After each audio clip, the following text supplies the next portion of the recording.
Assembly నుంచి suspend చేసినా తగ్గేదే లేదు అంటున్నారు మాజీ మంత్రి జగదీష్ రెడ్డి. మార్షల్స్ అడ్డుకున్నా, సెక్యూరిటీ వారిస్తున్నా శాసనసభకు రాకుండా తనను ఎవ్వరూ ఆపలేరు అంటున్నారు. ఇందుకే స్పీకర్ బయటకు పంపేసిన ఈ బీఆర్ఎస్ ఎమ్మెల్యే మళ్లీ ఎందుకు సభకొస్తున్నట్టు, ఆయన వ్యూహం ఏందన్నట్టు.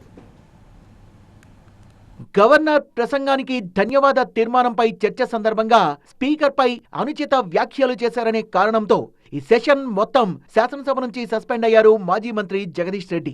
ఆ రోజు సస్పెన్షన్ తరువాత కనీసం లాబీల్లోనూ ఉండనివ్వకుండా ఆయన్ను బయటకు పంపించేశారు అసెంబ్లీ సిబ్బంది. అయినా సరే అసెంబ్లీని వదలనంటున్నారు ఈ బీఆర్ఎస్ ఎమ్మెల్యే. తాజాగా మరోసారి శాసనసభ ప్రాంగణంలో హడావుడి చేశారు. మార్షల్స్ అడ్డుకునే ప్రయత్నం చేసినా ఆగలేదైనా. తనను సస్పెండ్ చేసినట్టుగా ఆధారాల్ని రాతపూర్వకంగా చూపించాలంటూ డిమాండ్ చేశారు జగదీష్ రెడ్డి. తనను సస్పెండ్ అయితే చేశారు, ఆ మేరకు స్పీకర్ సభలో ఓ నోటు చదివి వినిపించారు, కానీ ఆ సస్పెన్షన్ కు సంబంధించి అధికారికంగా బులెటిన్ విడుదల చేయలేదన్నది ఈ మాజీ మంత్రి వాదన.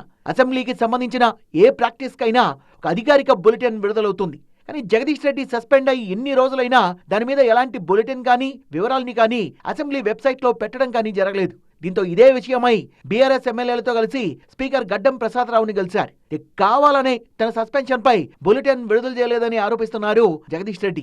స్పీకర్ కు వినతి పత్రం ఇచ్చిన జగదీష్ రెడ్డి తనను అన్యాయంగా ఏకపక్షంగా సభ నుంచి సస్పెండ్ చేశారని ఆవేదన వ్యక్తం చేశారు. తన సస్పెన్షన్ పై ఇంకా అధికారిక బులెటిన్ ను విడుదల చేయకపోవడంపై అసంతృప్తి వ్యక్తం చేసిన జగదీష్ రెడ్డి వారం రోజులుగా దీని గురించి అడుగుతోన్నా సరైన స్పందన లేదని స్పీకర్ దృష్టికి తీసుకొచ్చారు. అధికారిక బులెటిన్ విడుదల చేస్తే కోర్టును ఆశ్రయిస్తామన్న భయంతోనే ఇలా చేస్తున్నారంటున్నారు బీఆర్ఎస్ సభ్యులు.